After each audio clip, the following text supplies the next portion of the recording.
Unrest in Miango community of Plateau State following the killing of 12-year-old Heather. Haunted by tragedy, Tudunbiri residents still reeling months after drone strike. Struggling to survive, the nail cutter's tale on feeding his family on 900 naira. On the foreign scene, Peru's presidential palace raided in luxury watch probe. Hello and welcome to the News Hour on Trust Television. I am Martia Umar. Welcome again. Now the news in detail. A 12-year-old Heather name was tragically killed on Saturday evening in Kitago community of the Miango district in Bassa local government area of Plateau State. Garba Abdullahi, the state chairman of Gang Allah Fulani Development Association of Nigeria, confirmed the incident, stating that the victim was tending to cattle after his elder brother left to fetch food for them from home. The boy's body was discovered on Saturday morning, concealed under a banana plantation in the area. Abdullahi urged security forces to investigate the incident promptly to prevent further escalation. He accused the Irigwe community of perpetrating the killing, a claim that was refuted by the Irigwe community. And now our reporter in Plateau State, Umar Musa, is joining us via telephone for more updates on this matter. Good evening to you, Umar Musa. Welcome. Good evening, my dear. All right. What more have you learned, or what more details do you have concerning the death of the 12-year-old Heather? According to the Fulani community, the deceased has been buried since, together with the commander of Operation Safe Haven, who is stationed in Bassa local government area.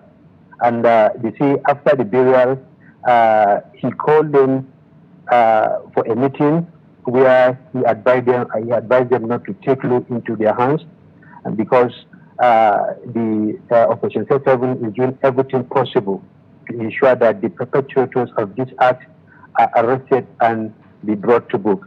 So he advised them not to take law into their hands, because he see no reason for killing and counter-killing, especially among the groups who have been living for years. So this is what the commander of Operation Safe Haven in Bassa assured the Fulani community. But even with all the assurances he gave them, they went further to also accuse the Igbo community for being responsible for the attack, even though the Igbo community came out to also deny the allegation. Because when I called the spokesperson of Igbo Development Association, Malison Davidson, he said that it is not in their character to carry out this kind of attack. So he is also calling on the security agencies to ensure that the perpetrators of this act are arrested and be brought to book, regardless of the tribes of the perpetrators.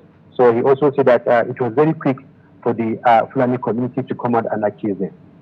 Okay, so there have been accusations and counter-accusations. Some people would say that there's no smoke without fire. So have there been some sort of misunderstanding between the Irigwe community and also the Miango community before now? It is a normal thing, particularly in Plateau State, when a particular group or a particular community is attacked. The next thing you hear is the other community who was attacked or who is attacked will now come out and say, this is the community that attacked us. Because virtually in all the local governments that are experiencing this kind of attacks and counter-attacks, you hear that if a Fulani man is killed, you hear that he's accusing a particular tribe of that particular local government or farming community launching the attack. So the same thing if a member of a farming community or another ethnic group is killed, you hear that that group is accusing members of Fulani community of committing that act. So it has been like that for years among the people of this area, not only in Bassa local government, but in also other local government areas of the state. Okay, so there's a usual fashion to this. When something like this happens, there's usually tension. What's the mood in that community? I mean, Mianga community at the moment? Yes, at the moment, everything is calm because I spoke to many residents of Muyungo general area.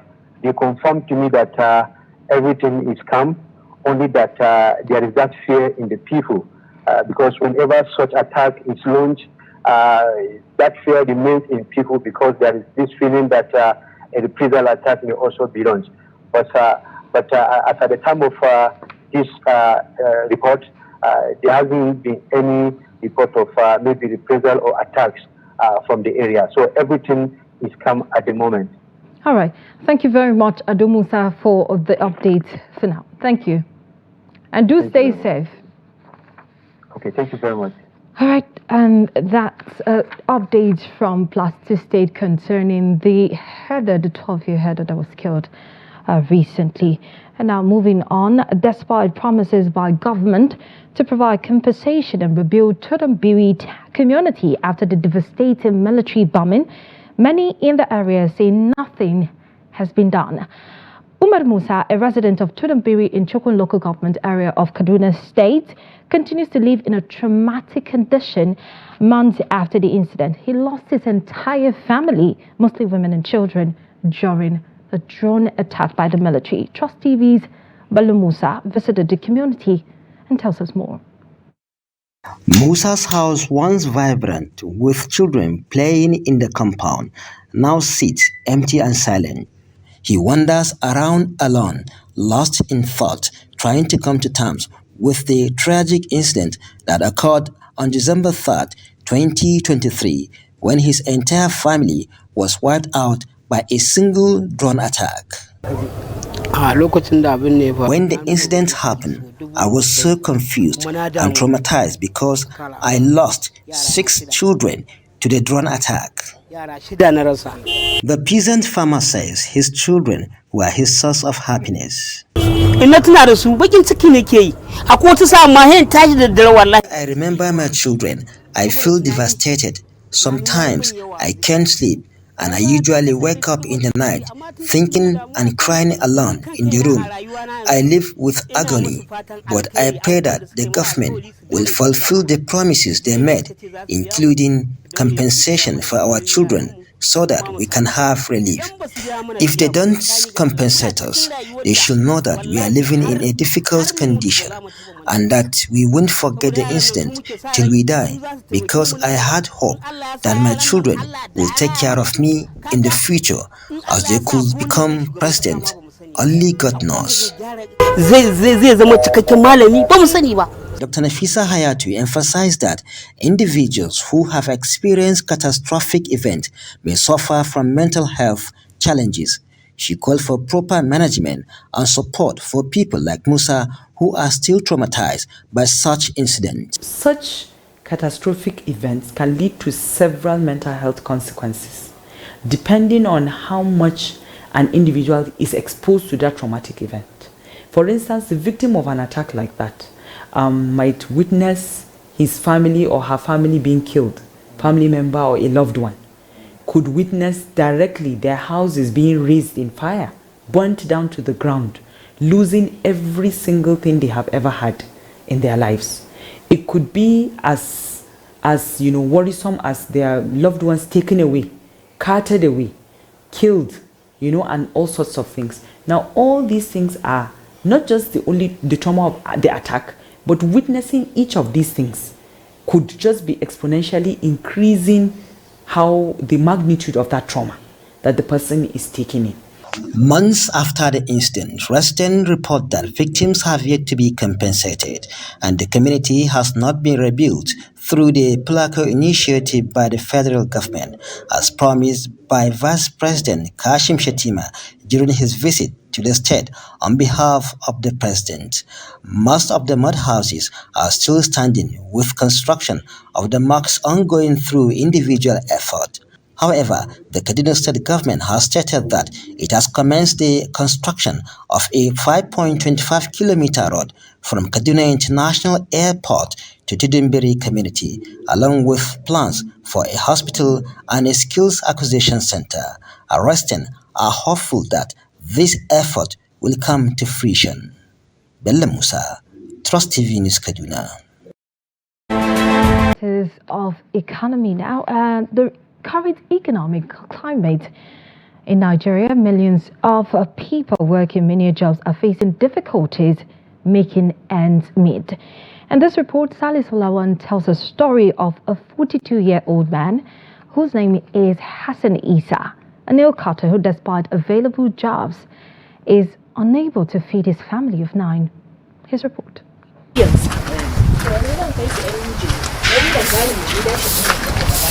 Hassan Isa and his relatively large family of 10 face daily struggles from sunrise to sunset to procure just one meal to break their Ramadan fast.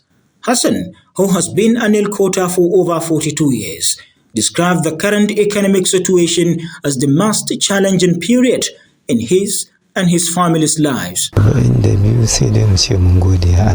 With over 42 years of experience in nail cutting, every job brings its own set of challenges.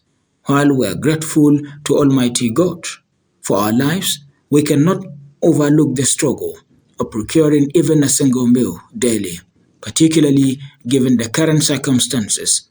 My family and I heavily rely on marks to break our fast. The current economic hardship is taking a toll on Hassan Isa and his family, which is similar to what many Nigerians are facing. This is Nana Bilkisu, Hassan's wife of 27 years.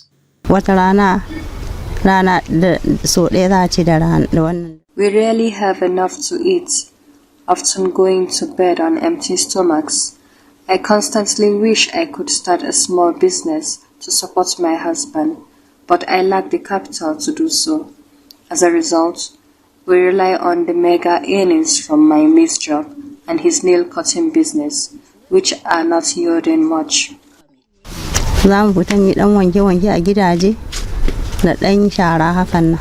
The nail cutter urged the government to provide urgent intervention, highlighting the inability of people to cope with soaring food prices and living costs. Akwai guda biyu wanda an aurar da su suna sa ƙauyenmu.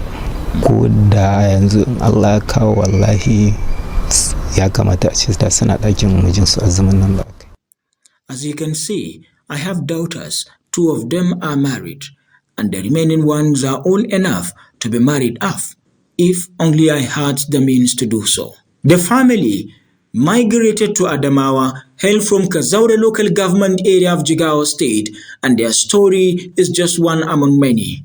To wallahi ba zan taɓa manciya ba da dama na akwai radda sai da Najeriya kwana 3. Ni kai na maimakon in samu abin da zan ci a can na rana har ma an ɗaro. An unforgettable event in my life occurred when my family went without food for 3 days.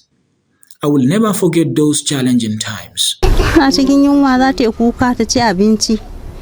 In ina da shi in ba ta, in ba ni da shi lallashe ta ta yi shiru. Sometimes, when the kids are hungry, I would light up the stove just to distract them from crying, as we had nothing to offer them to eat except hot water. Wata rana za mu samu ba za mu ɗora tukunya ba da dare, ba za mu ɗora da safe ba. Hassan Isa and his family earn less than 1,000 naira a day, which is too meager to meet their needs on a regular basis. This life of poverty and hunger is emblematic of Nigeria's growing poverty rate, which has an estimated 134 million people living in multidimensional poverty. Salis Lawan, Trust TV News, Yola.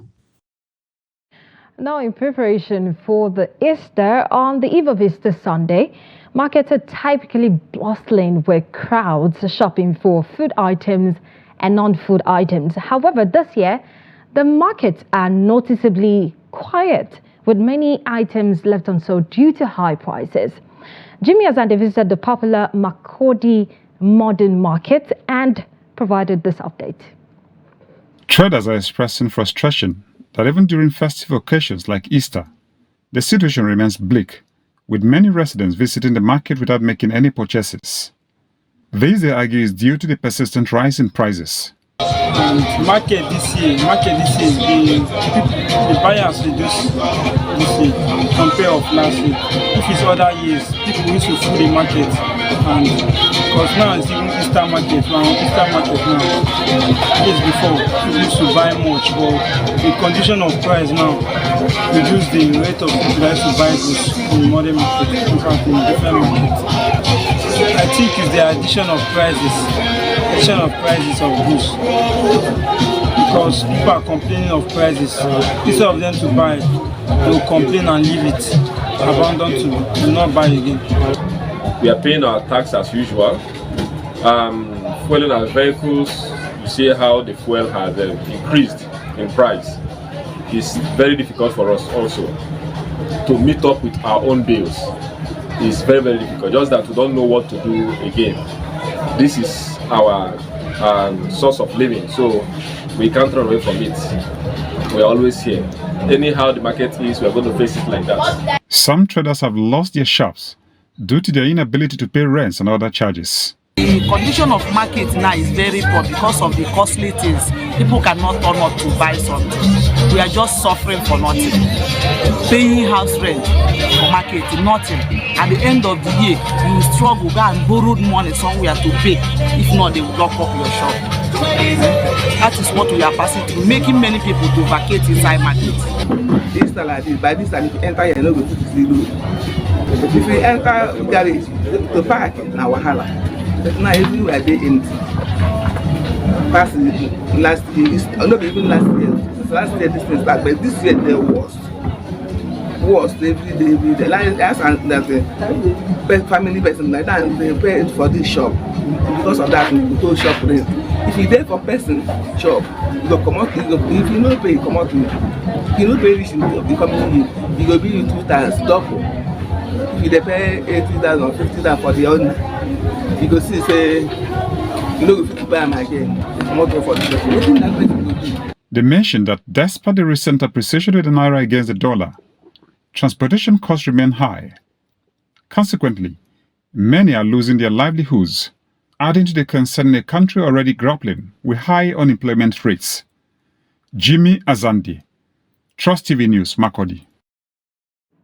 And now on to Borno, where prices of most imported goods is influenced by exchange rates of naira to the dollar. And following the rebound of the naira last week, the market prices of some goods are moving downwards slightly. Electronic goods in Maiduguri, the Borno state capital, is marginally down, while others remain unchanged. Trust TV's correspondent in Borno, Bitrus Kuruti, gives us a situation report from Borno. Last week's official exchange rate saw the dollar trade at 1,382 naira, but today it stands at 1,280 naira, offering relief to consumers with prices dropping to 1,300 naira in the parallel market compared to the previous high of 1,705 naira. In Maiduguri's Babanlai business area, known for its array of electronics and electrical appliances, low patronage has plagued the market due to inflated prices caused by the unstable dollar rate. While some companies are adjusting their prices in response to the recent fall in the dollar, dealers like Sheriff Dalori note little change in price, leaving consumers hopeful for further relief. Mutane suke gani kaman baya sauka saboda kaga wannan irin su revenue wannan yazo yayi yawa yanzu da revenue da muke biya yanzu yazo yayi doubling. Well, the revenue we pay has doubled compared to previous years, and so has shop rent. On top of that, the goods we buy from companies are priced higher, forcing us to increase our prices just to turn a profit. It's tough to stay afloat in business when you can't make a decent profit. There are people that are still selling their old goods. So before the dollar something will maybe come down in terms of business, it has to take time. Like people that will go with the lower dollar now to import. So they have to take like about 1 or 2 months before the goods will start dropping. But as for now, there are people that buy with high cost of the dollar then, like 18, 19. So you can't expect it to just come down that way. It have to take some months, like 3 months. For one year, they reduced the price about the goods. She reduced it like 50,000, some big goods. If like before, when the customer come to buy goods from here, she need to carry AC like 4, 6.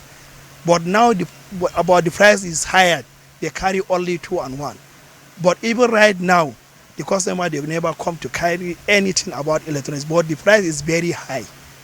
If you buy the AC like 200 or 190, but now you can buy one air conditioner 400 plus. That is the issue of the market of this electronics. Kamfanin da da na ga sun fara rage farashin, amma gaskiya rage farashin ba kamar yadda muke so bane. Some of the companies reduced their prices, but not the way we want. We want them to reduce the prices in a similar way it kept going up because of the dollar value. The rates go up without any notification or warning. It's now that some companies have changed their prices and we expect others to follow suit. If the price drops, we will reduce our prices. For the prices of goods to drop and remain stable, the traders say the government needs to stabilize the exchange rates to enable price control. Expecting the government, they talk to all companies of Nigeria, they stay one price about the goods. But the now dollar, I think is 1,200. Before it's she reached 1,700, it fast 1,700. Am I starting selling right now? I think 1,200. So I expecting the government, they can stay to talk any companies, they're selling price at the cheapest price. Kuma abubuwan da suka fi bani mamaki ma ba electronics ana kawo su ne a kasashen waje, ba production nasu a Nigeria. The dollar fluctuation directly affects the prices of essential food items like rice, beans, and sugar, leading to increased consumer costs. I urge the federal government to diversify currency reliance and consider accepting China's currency for transactions and business dealings to mitigate this impact. It's perplexing that our only naira seems to devalue while currencies of neighboring countries like Niger, Chad, and Cameroon remain stable. Urgent action is needed from the government to address this disparity. Business in this area is slowing down due to low patronage occasioned by inflation and ongoing Ramadan fast. Many residents hope for a full recovery of the naira so that they can afford to buy goods at fair prices. Bitrus Kuruti, Trust TV News, Maiduguri. Northeast, now to the northwest, where residents of Kargo village situated 4 kilometers away from Jigawa's state capital, Duse, have decried the challenges they face due to the threat of soil erosion and lack of access road to the village. According to them, despite its proximity to the seat of power, the community faces an existential threat, especially during the rainy season, as residents are at risk of being washed away by the erosion. Ali Rabiu speaks to residents on their plight, and his report is presented here in our studio. Kargo community, with an estimated population of over 5,000 people, remains inaccessible to the outside world. According to the ward head, at least 40 houses were destroyed by erosion following previous floods in the area.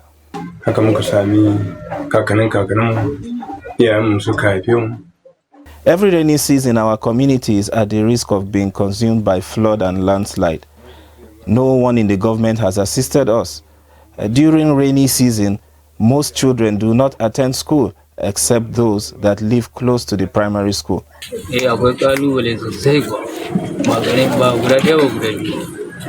The erosion is gradually coming closer to our houses, and urgent steps must be taken to arrest the situation before the rainy season. There is no primary health care facility in Kargo, although Duse General Hospital is just 4 kilometers away. Lack of passable road is a major challenge. Residents say pregnant women on a number of occasions had to deliver while on transit to the hospital in Dutse.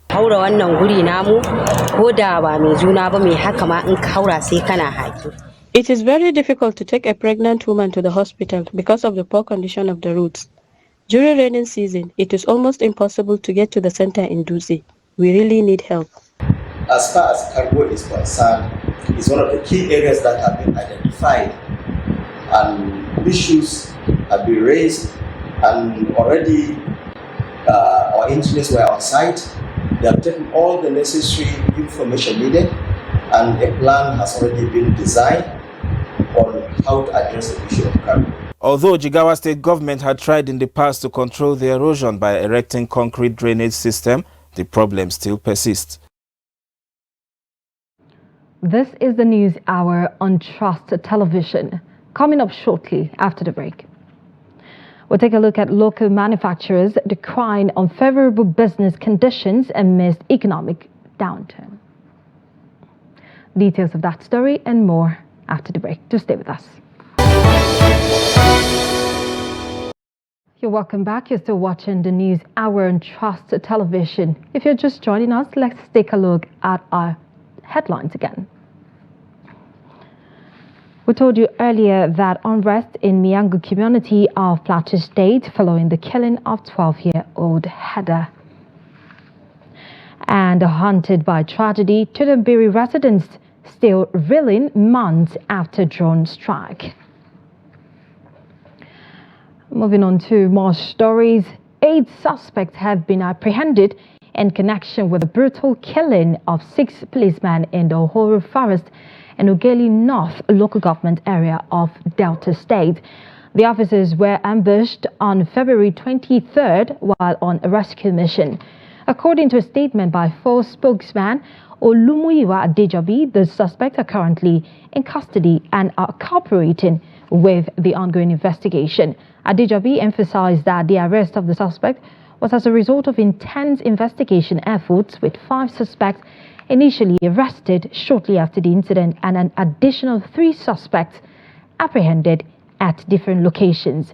He reiterated the Nigerian police commitment to ensuring that all those involved in the tragic incident face justice, assuring them that they would not go unpunished.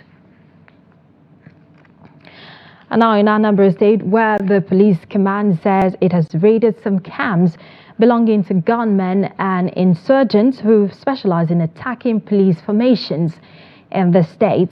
This was disclosed in a statement issued by the command spokesman, Superintendent of Police Tochukwu Ikenga, on Saturday. Ikenga added that the police-led joint security force carried out the raid on Friday as ordered by the State Commissioner of Police, Aderemi Adeoye, adding that the raid on the forest in search of insurgents and their camps is still ongoing to eliminate the terrorists, rescuing abducted victims and recovering firearms and stolen vehicles in their possession. And away from Anambra now, the Rivers State House of Assembly has accused Governor Siminalayi Fubara of dishonesty and threatened to resume impeachment proceedings against him if he continues to breach the Constitution. Speaker Martin Ameole, accompanied by 26 members, announced this during a press briefing in Port Harcourt, Rivers State capital. Ameole outlined 10 points criticizing PDP leaders who supported President Bola Ahmed Tinubu and Governor Fubara, alleging the governor's failure to uphold the presidential peace accord. They withdrew the impeachment notice out of respect for President Tinubu, hoping for a change in the governor's behavior, but warned of resuming proceedings if constitutional breaches persist. The Independent National Electoral Commission, INEC, has announced that 19 political parties will participate in the November 16 governorship election in Ondo State. Now, the state's resident electoral commissioner, Oluwatoyin Babalola, disclosed this during a meeting with political party representatives in Akure on Friday. She stated that these parties have indicated their interest in fielding candidates for the election and have notified the commission about their primaries. The participating parties include the ruling All Progressives Congress, APC, People's Democratic Party (PDP) and several others such as Accord Party, Action Alliance, African Action Congress, African Democratic Congress, African Democratic Party, and others. The INEC urged parties to adhere strictly to their constitutional guidelines, rules and regulations during their primaries, emphasizing the importance of peaceful, orderly and transparent conduct to ensure credible outcomes. Now, the Federal Road Safety Corps says no fewer than 5,081 people were killed in fatal accidents across the country in 2023. According to the FRC, bad conditions of roads and reckless driving by some drivers are among the factors responsible for most of the crashes. Hamid Uyegbade has more in this report. The FRSC identified speed limit violations, traffic light and road signs violations, dangerous driving, poor vehicle maintenance, wrongful overtaking, and most importantly, the bad condition of many roads as accident causative factors. The popular Gbaemu Junction, which connects the Jaloyemi, Isalearo to Ojaoba, Itaolokan, and Okeayepe, and also links the Oluode Market via the Balogun Agoro to Station Road, Jankara Market, Orisunbari, and Old Garage, is one of the spots prone to accidents in Osogbo, Osun State capital. Because the drivers, they used to be in hurry, and some of them are claiming that they are the one who are the owner of the road. Especially those people who are coming from Italiaro. Drivers, I think we have to be patient with each other. For example, now, if a vehicle is coming from this place now, and another one is coming from this particular place, if they will not be patient enough, they can collide and lead to anything. So I will implore the government, maybe they will put a traffic warden officer here so that they can monitor the activities of the road users. The FRSC disclosed that no fewer than 5,081 people were killed in road traffic crashes in 2023. For many, this is a disturbing data, and necessary steps must be taken to prevent these road accidents. The solution is that our drivers, especially the commercial drivers, they should try as much as possible to observe traffic rules. They should observe traffic rules. Not that alone, they should bear in mind that they say slow and steady wins the race. It is not the idea of rushing to make money that will make them achieve their aim. If they are able to go in a very normal speed, they will make it. When you are driving, please avoid using of your phone. Don't receive, don't make call. Even if you have an important call or important message that you need to access, just drive by the road, park at a place. And before you park, make sure that we have some places on the road where it has been designated for parking. So if you don't see those areas, please don't park. Observers say it requires cooperation of all road users to reduce traffic crashes nationwide. Hamid Uyegbade, Trust TV News, Osogbo. So as Ramadan nears its end, some Muslim communities are getting ready for itikaf in various mosques, and a Muslim cleric in Lagos, Imam Suleiman Ibrahim, has re-echoed the benefits of itikaf and the immense importance of Laylatul Qadr, the night of power, saying that every Muslim should hope to experience the opportunity during the final days of the Ramadan. Trust TV's Abbas Ibrahim Dalibi reports. Itikaf, a voluntary act of devotion, is traditionally performed in the last 10 days of Ramadan, following the example of the Prophet. Different mosques in Lagos charge varying fee for itikaf. For example, some in Lekki charge 130,000 naira, while Victoria Island, it ranges between 30,000 naira to 15,000 naira. At the 1004 mosque in Victoria Island, the fee is 15,000 naira.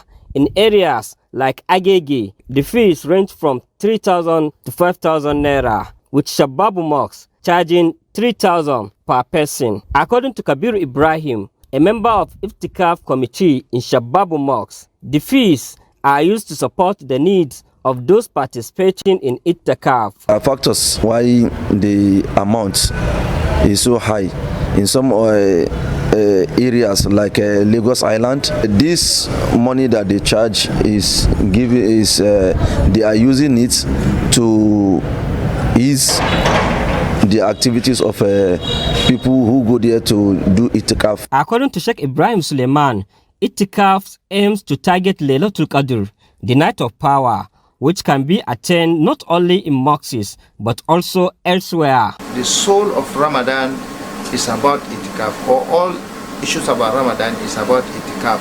It's about the last 10 days. The last 10 days when the Muslims are very, very dedicated and devotion to Almighty Allah subhanahu wa ta'ala in securing the Laylatul Qadr. That is the powerful night or the destiny night, which Allah revealed Surah Al-Qadr explaining about the night. That's the issues about itikaf. And meanwhile, doing itikaf also, not only searching for the night, it gives you opportunity to have all your hours, all your time to Almighty Allah subhanahu wa ta'ala. Devote all those times, 24 hours. It's either you just sleep small, you know, when it comes to a Muslim in the masjid, you sleep. Your sleeping is an act of ibadah, especially you from ibadah and you're tired, you sleep, you just rest. So it's continuity. It has to be in the masjid.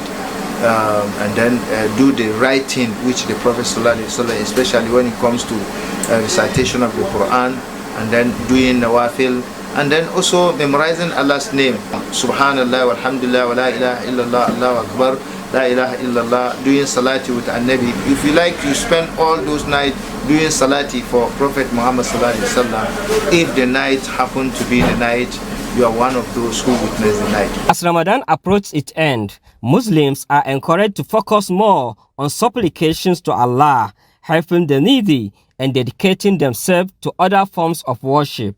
Abbas Ibrahim Alibi, Trust TV, Lagos.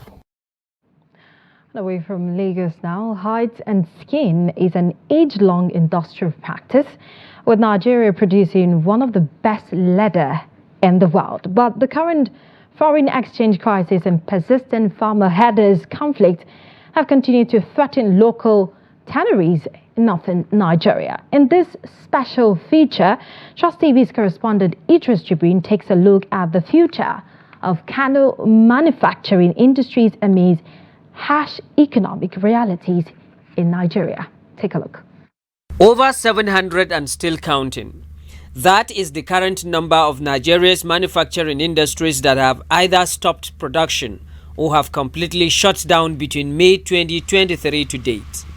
Unfavorable government policies and the problem of power supply, as well as the difficulties in accessing foreign exchange, are some of the major concerns of this industrialist. If you take a survey now around the factories, you agree with me that even here, you can count between 300 to 400 industries here that are not working.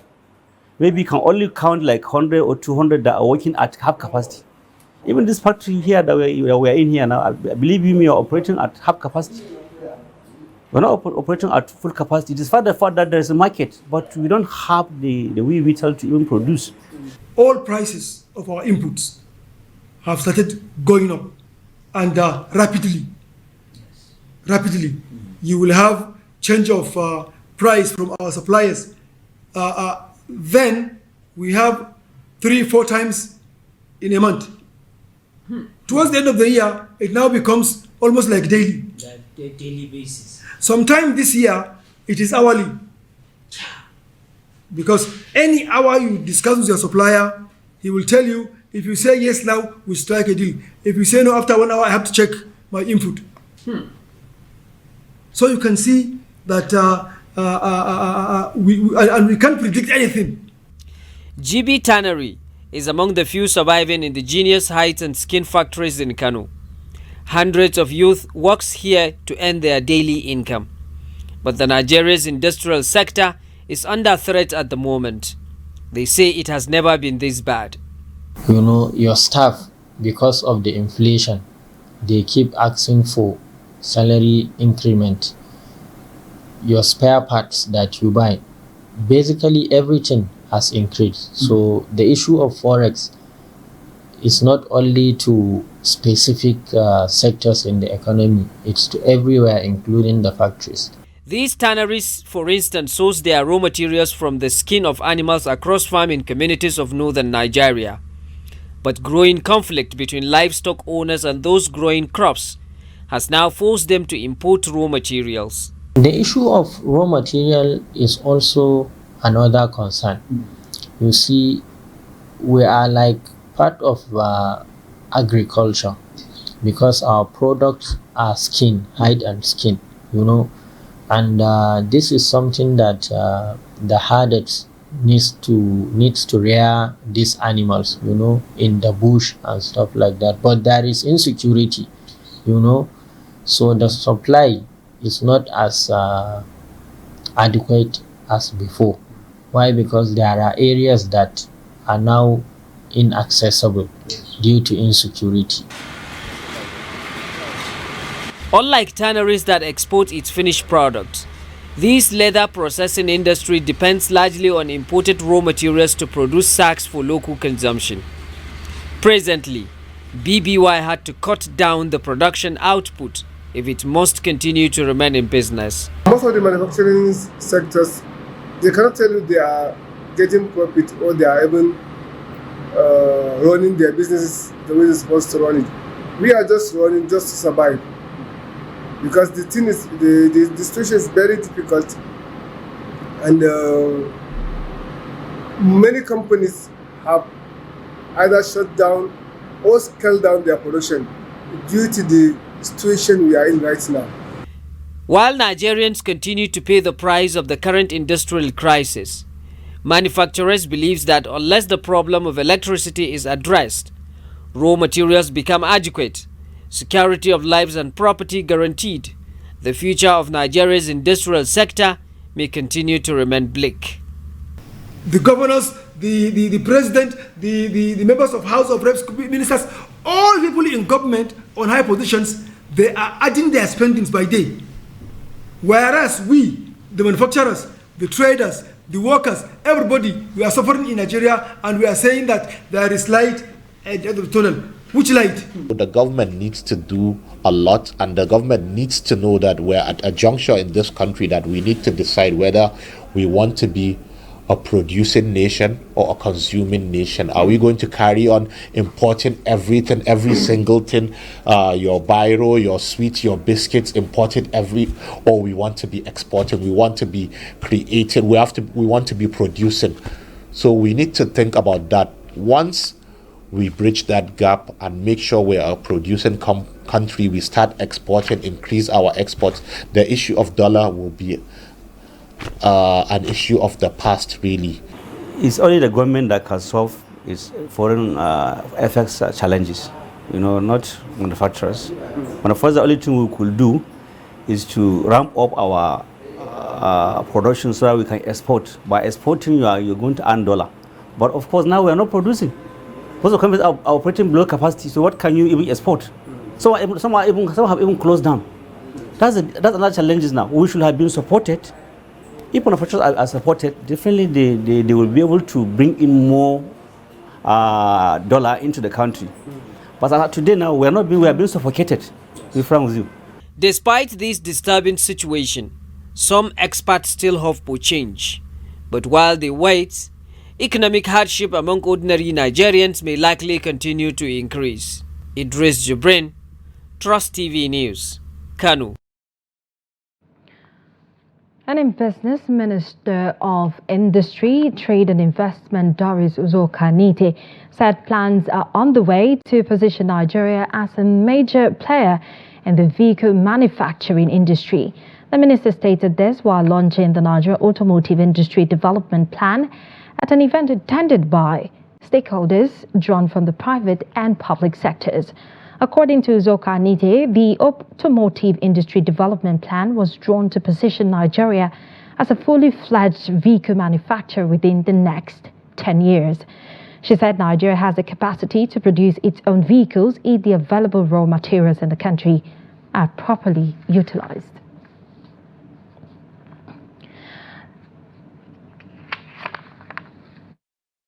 Now, the International Monetary Fund announced the immediate disbursement of $820 million to the Egyptian government.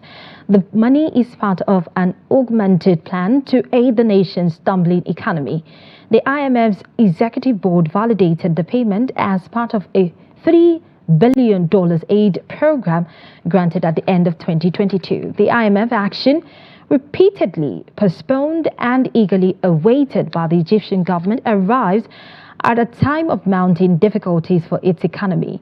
The board also approved a $5 billion extension announced at the beginning of the month, bringing the fund's total lending to Egypt to about $8 billion. And away from Nigeria, now investigators are searching the site of a tragic bus accident in South Africa, where a bus carrying pilgrims to an Easter gathering veered off a bridge, resulting in at least 45 fatalities. The only survivor, an 8-year-old child, was found amidst the wreckage. The incident occurred on Thursday afternoon in a mountainous area near Mokopane, approximately 200 kilometers north of Pretoria. According to authorities, the bus lost control, crashed into the bridge's barriers, and plummeted 50 meters into a ravine. The driver among the deceased was believed to have lost control of the vehicle. Local resident Simon Mayema described the harrowing scene, where flames prevented bystanders from rendering aid to the victims. Many bodies, some charred beyond recognition, remained trapped inside the bus, while others were ejected upon impact. Forensic team commenced investigations earlier Friday, recovering some bodies, but suspecting others remain within the charred remains of the bus. Still on the international scene, Peruvian authorities conducted a raid on President Dina Boluarte's residence on Saturday as part of an ongoing corruption investigation involving undisclosed luxury watches. Approximately 40 officials were involved in the raid, aimed at locating Rolex watches that Boluarte had not publicly declared. The president was reportedly not present during the raid, but Prime Minister Gustavo Adrianzen criticized the operation as an intolerable outrage and deemed it disappropriate and unconstitutional. The investigation into Boluarte was initiated earlier this month after images surfaced of her wearing luxury watches at public events. The raid, jointly conducted by police and the prosecutor's office, was broadcasted on local television. The operation, authorized by the Supreme Court of Preparatory Investigation, followed Boluarte's failure to comply with a subpoena demanding proof of purchase for her watches. Let's now join Adeni Ajeshafe for sports update.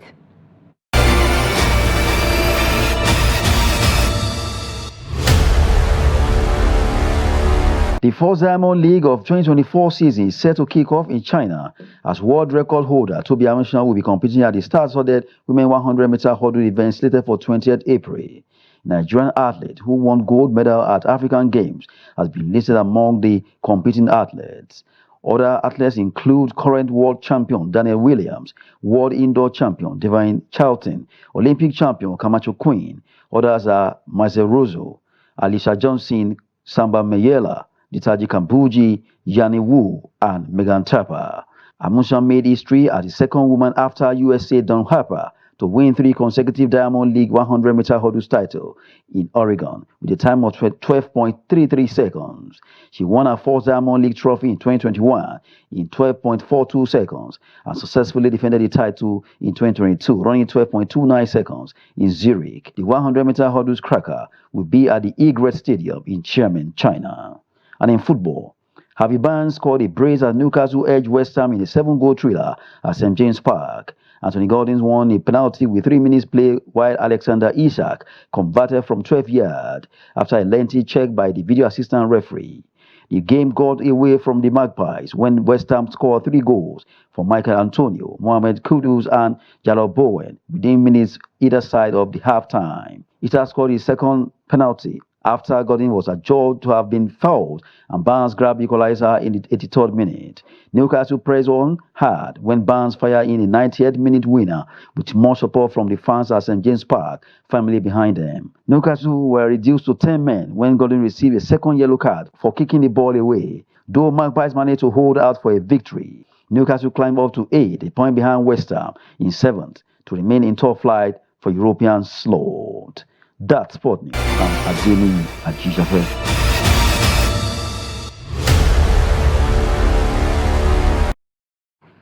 Thank you, Adeni. But before we go, here is a kicker. And after living a career in banking, the actuarial graduate immersed herself in art and now works as an art advisor, guiding art lovers and investors of some of the Africa's biggest art exhibition. Her advice to take a good look at a craft or decorations lying around the house might be worth more than you thought. Take a look.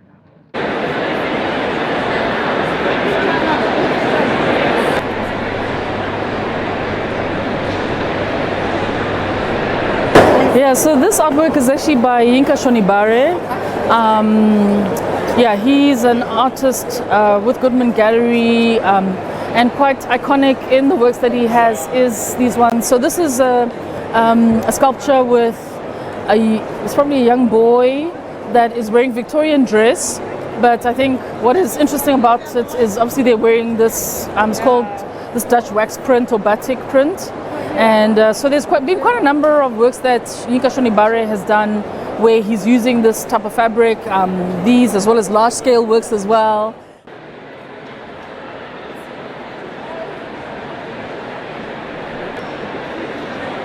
With advice as well as savings, investment and protection products. But a large part of that was trying to focus on providing people with holistic advice and making sure one took into considerations all of their assets.